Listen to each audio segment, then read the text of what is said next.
तो बच्चों आज आओ सब लोग, और आज हम लोग इस वीडियो में जानेंगे कक्षा 8 की एक्सरसाइज 4B के बचे हुए प्रश्नों के बारे में।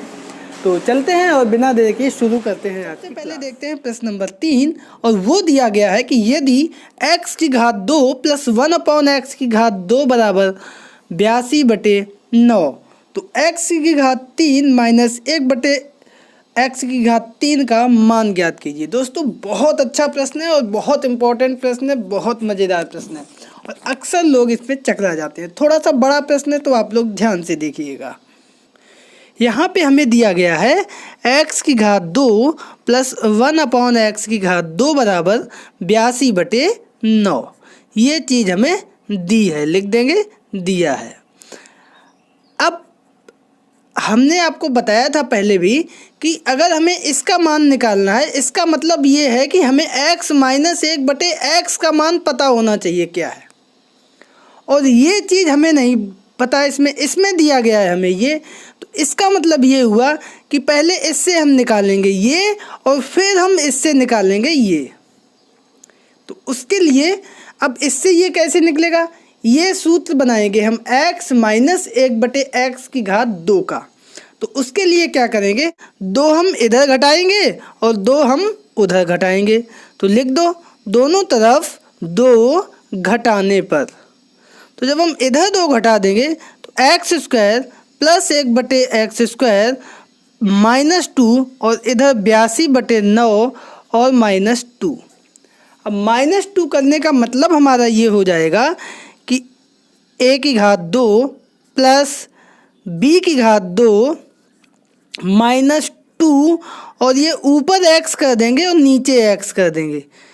इससे होगा क्या कि x कट जाएगा, 2 एकम 2 वही बचेगा। लेकिन हमें सूत्र बनाना है ना, तो इसलिए हमने इसको इस तरीके से लिखा। अब इधर देखो हद में आ जाएगा, 9 लासा ले लेंगे, इधर हमारा 82 है, माइनस 9 दूनी 18। तो ये हमारा इस तरफ लेफ्ट हैंड साइड में मेरा फॉर्मूला बन गया, और वो आ गया x माइनस 1/x और पूरे की घात 2। इधर हम 82 में से 18 घटाएंगे तो 10 जाएंगे, 72 बचेंगे, 2 कम होंगे 70 और 6 कम होंगे 64, 64/9 ये आ गया हमारा। अब देखो 64/9, 64 किसकी घात होता है 2, 8 की घात 2, और 9 होता है 3 की घात 2। तो इस तरीके से मेरा क्या आ जाएगा, x माइनस 1/x की घात 2 बराबर 8/3 और इसकी घात 2। दोनों को एक साथ करके लिख दिया। अब घात से घात हम कैंसिल कर देंगे तो मेरा आ जाएगा x माइनस 1/x बराबर 8/3। तो आधा प्रश्न अभी हमारा यहाँ पे सॉल्व हुआ है। जो हम लाना चाह रहे थे वो भी आधा आया है। अब हम इससे जो पूछ रहा है उसको लाएंगे। तो उसके लिए क्या करेंगे, पिछले प्रश्न की तरह यहाँ से प्रश्न चलेगा, दोनों ओर घात 3 करने पर। तो कर देते हैं। तो एक तरफ हमारा आ जाएगा x माइनस 1/x की घात 3 बराबर 8/3 की घात 3, इधर भी 3 हो जाएगा। अब इधर हम फॉर्मूला खोल देंगे, जहाँ पे हमारा a की जगह पे है x और b की जगह पे है 1/x। तो लिख दो a की घात 3 यानी x की घात 3 minus 3a into b into a minus b minus b यानी 1/x की घात 3 बराबर 8 की घात 3/3 की घात 3। तो यहाँ पे x की घात 3, x से x कट गया, बचा -3, और x माइनस 1/x का मान आया था 8/3। तो यहाँ पे हम रख देंगे मान, यहाँ पे क्या रख देंगे 8/3। तो 3 गुणे 8/3 माइनस 1/x की घात 3 बराबर 8 अट्ठे 64 और 64 अट्ठे 512,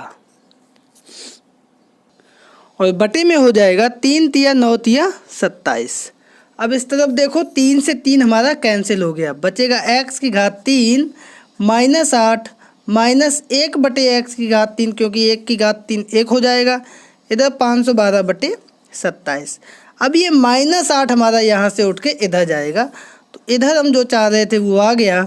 x3 - 1/x3 बराबर 512/27, और ये इधर आ जाएगा +8, इधर ले लेंगे लासा, आएगा हमारा 27, 512, 8 7 56 की 6 हासिल लगा 5, 8 दूनी 16 और 5 21। तो इन दोनों को हम जोड़ देंगे तो हमें मिल जाएगा 6 और 2 हो जाएंगे 8, 1 और 1 2, और 5 और 2 7, 728/27।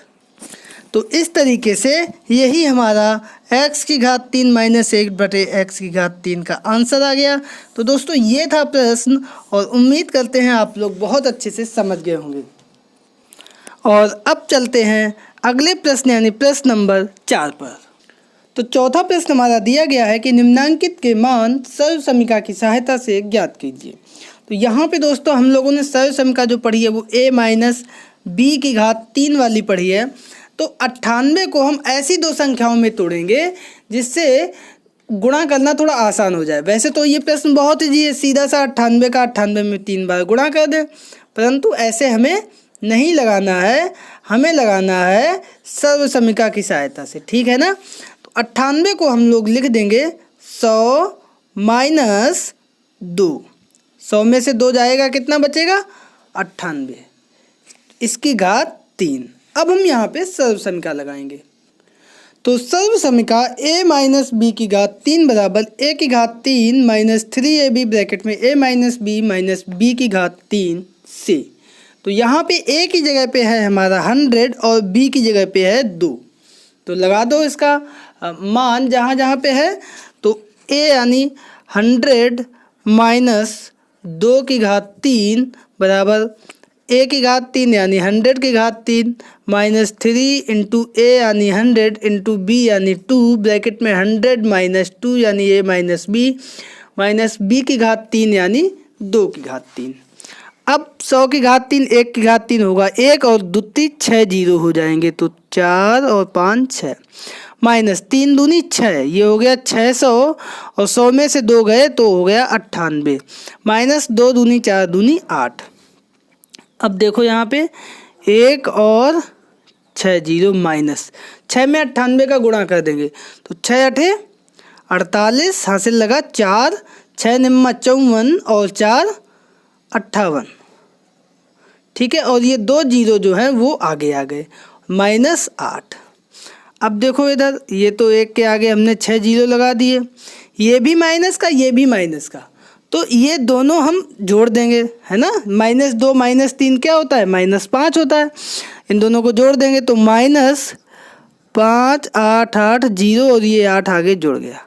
अब हमें इस संख्या में से इस संख्या को घटाना है, यहीं पे घटाएंगे, कहीं अलग नहीं कुछ करेंगे। देखो यहाँ पे शून्य है ना, तो यानी 10 में से 8 गया 2, अब इधर सब जगह बचेगा 9, तो 9 में से शून्य गया 9, 9 में से 8 गया 1, 9 में से 8 गया 1, 9 में से 5 गया 4, कितने अंक हुए 1 2 3 4 5, 1 2 3 4 5। अब यहाँ पे 10 की जगह पे क्या बचेगा 9, तो यही हमारा आंसर आ गया। अब देखो इसमें अलग से हमें कहीं भी गुणा नहीं करना पड़ा, ठीक है। आप लोग समझ गए ना अच्छे से। चलिए आगे वाला प्रश्न करिए आप लोग, हम भी करते हैं। इधर दूसरी संख्या दी गई है 9.9/3। तो यहाँ पे देखो 9.9 को हम लिखेंगे 10 - 0.1, 9 रुपये 90 पैसे ऐसे समझ लो। तो 10 में से 0.1 कम करेंगे तब 9.9 आएगा, ठीक है ना। तो जो भी संख्या हम लेंगे 10 100 200 300 इसके आसपास ही संख्या लेते हैं, इसकी घात 3 हो गया, तो इसमें भी वही सूत्र लगाएंगे। सर्व समीकरण याद हो गया होगा आपको, तो a - b3 बराबर, मेरे साथ साथ बोलो a3 - 3ab ब्रैकेट में a - b और -b3 से। तो यहाँ पे a की जगह पे है 10 और b की जगह पे है 0.1, तो लिख दो भाई a यानी 10 - 0.1 बराबर 10 की घात 3 माइनस 3 इंटू ए यानी 10, बी यानी 0.1 ब्रैकेट में 10 माइनस 0.1 और माइनस बी यानी 0.1 थोड़ा यहाँ पे ध्यान से देखना, बहुत ध्यान से। 10 हो गया हमारा 1000 माइनस यहाँ पे एक शून्य एक दशमलव है तो दोनों खत्म हो गए, शून्य भी दशमलव भी, क्योंकि दशमलव का एक अंक घटने में एक शून्य की आवश्यकता होती है। तो यहाँ पे एक बचा, यहाँ पे एक बचा, एक एकम एक, एक तिया 3, 3 का गुणा होगा 10 में से 0.1 यानी 9.9 और माइनस ये चीज़ देखो यहाँ पे 0.1 क्या होगा, बहुत ध्यान से इस चीज़ को देखो। इसका मतलब हुआ 0.1 गुणे 0.1 गुणे 0.1। तो यहाँ पे एक एकम एक तो हो गया, लेकिन दशमलव कितने अंक बाद लगेगा, एक इसका और एक इसका, 3 अंक बाद दशमलव लगेगा। तो एक तो ये हो गया, बाकी 2 हमें 0 बढ़ानी पड़ेंगी 3 अंक करने के लिए और फिर दशमलव लगाएंगे। तो इस तरीके से इसका मान हमारा होगा 0.001। इस चीज़ को देख लीजिए ध्यान से, बाकी तो पूरा प्रश्न बहुत आसान है। इधर फिर से हो गया 1000 माइनस 3 का गुणा कर दो, 9 तिया 27, हासिल लगा 2, 9 तिया 27 और 2 29, एक अंक बाद दशमलव है वो लग गया, माइनस 0.001। अब ये दोनों संख्याएं लड़की हैं आखिरी दोनों, तो इनको हम लोग जोड़ लेंगे। तो इधर हो गया हमारा 1000 माइनस, इधर देखो दशमलव के 2 अंक बाद ये एक जुड़ेगा, है ना। तो देखो डायरेक्ट अगर करना सीखो, 0.7 और 0.1 ये ऐसे होगा। बाकी आप लोग देखना चाहें तो ये देखो 29.7 और ये दशमलव के नीचे दशमलव, जब भी दशमलव की संख्याओं को जोड़ते हैं तो पहले दशमलव के नीचे दशमलव लिखते हैं। तो ये इस तरह से लिखा जाएगा, तो फिर 107.92 ये इस तरीके से आ गया। अब पूरी संख्या में से ये घटेगी, तो अब इसको भी देखो कैसे करेंगे, यहीं पे हम बता देते हैं। 1000 ये हो गया, यहाँ पे तो दशमलव है नहीं कहीं, यानी सबसे आगे दशमलव होगा, 3 अंक हम 0 के अपने आप से बढ़ा लेंगे। इधर है 29.701, ठीक है। तो इस तरीके से होगा। अब 10 में से 1 जाएगा, कितना बचेगा 9, इधर तो 9 है ही, अब हर जगह 9, 9 में से 7 गए 2, 0.9 में से 9 गए 0, 9 में से 2 गए 7 और ये इधर 9, तो 97,970.299। तो वही संख्या हम यहाँ पे लिख देंगे 970.299 और यही हमारा 9.9 का आंसर आ गया। तो दोस्तों ये था दूसरा प्रश्न। उम्मीद करते हैं आप लोगों ने समझ लिया होगा। फिर भी कहीं कोई समस्या है तो इसको रिपीट करके आप लोग देख लेना। अब चलते हैं अगले प्रश्न पर। तो अगला प्रश्न हमारा दिया गया है 598 ये दोस्तों थोड़ी बड़ी संख्या हो गई। तो 598 को हम लिखेंगे 600 के पास, 600 माइनस 2 और यहाँ पे वही हम सर्व समीका लगाएंगे। तो सर्व समीका तो आपको याद हो गई है, क्या थी हमारी, a माइनस बी की घात 3 बराबर a की घात 3 माइनस 3ab ब्रैकेट में a माइनस b और माइनस b की घात 3। तो यहाँ पे a की जगह पे है 600 और b की जगह पे है 2।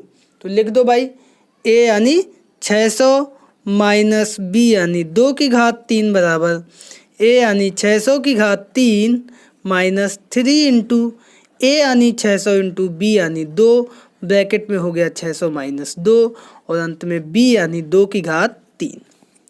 अब हम अलग अलग गुणा कर दें तो 6 छक्का 36 और 36 छक्का 216 कितना होता है, 6 6 36 हाथ से लगा 3, हाँ 216 और ये 2 जीरो हैं तो 2 3 6 जीरो हो गए। थोड़ा ध्यान से देखिए इसको, 6 3 18 और 18 दूनी 36, इधर भी हो गया 36 और ये 2 जीरो और 600 में से 2 गए तो 598 माइनस 2 दूनी 4 दूनी 8।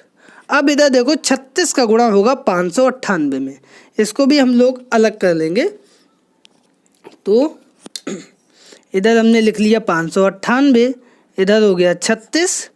तो इस तरीके से ये 6 से कर लेंगे, 8 छंग 48 की 8 हासिल लगा 4, 6 निम्मा 54 और 4 58 हासिल लगा 5, 5 छक्का 30 और 5 35, 3 का करेंगे तो 8 तिया 24 की 4 हासिल लगा 2, 9 तिया 27, 2 29 हासिल लगा 2, 5 तिया 15 और 2 17, तो 8, 8 4 12 हासिल लगा 1, 10 5 15 की 5 हासिल लगा 1, 10 और 1 11, 1 और 1 2, तो ये आ गया हमारा 21,528। तो ये संख्या जैसी है वैसी लिख देंगे, 216 और 6 जीरो हो गए। इधर हमारा 21,528 और ये 2 जीरो इसके आगे हो गए -8। अब क्या करेंगे, इन दोनों को हम जोड़ेंगे। तो ये संख्या ऐसे ही लिख दी, 216 और 6 जीरो हो गए। अब ये 8 जुड़ जाएगा तो आगे वाले अंक संख्या में जुड़ जाएगा, तो 21,528, 1 जीरो रह जाएगा और एक ये 8 जुड़ गया। अब हमें इसमें से इसको घटाना है, तो देखो ध्यान से, 2 4 2 6, 2 2 4 2 6 जीरो है यहाँ पे। 10 में से 8 गया बचा 2, 10 में से 8 गया बचा 2, फिर यहाँ बचे 9 में से 0 गया 9, 9 में से 8 गया 1, 9 में से 2 गया 7, 9 में से 5 गए 4, 2 3 4 5, एक अंक अभी और है, ठीक है। तो 9 में से 1 गया 8। अब यहाँ पे 6 नहीं बचे, यहाँ पे कितने बचे 5, और 5 में से 2 गए, हो जाएगा 3, तो लिख देंगे 3 और फिर अंत में ये 21। तो इस तरीके से हमने इसको यहीं पे घटा दिया। आप लोग अलग से भी घटा सकते हैं। तो देखा आपने, ये हमारा आंसर आ गया 21,38,47,192। ये हमारा जो है 598 की घात 3 हुआ, और ये हमारा इस तरीके से आंसर आ गया। तो दोस्तों उम्मीद करते हैं आप लोगों को ये प्रश्न समझ में आ गया होगा। तो बच्चों अब ले लीजिए आज का होमवर्क, और होमवर्क में दिए गए प्रश्नों का जवाब अपने नाम के साथ कमेंट बॉक्स में कमेंट करके हम तक अवश्य पहुंचाएं। तो मिलते हैं कल फिर इसी समय एक नए वीडियो के साथ, तब तक के लिए नमस्कार।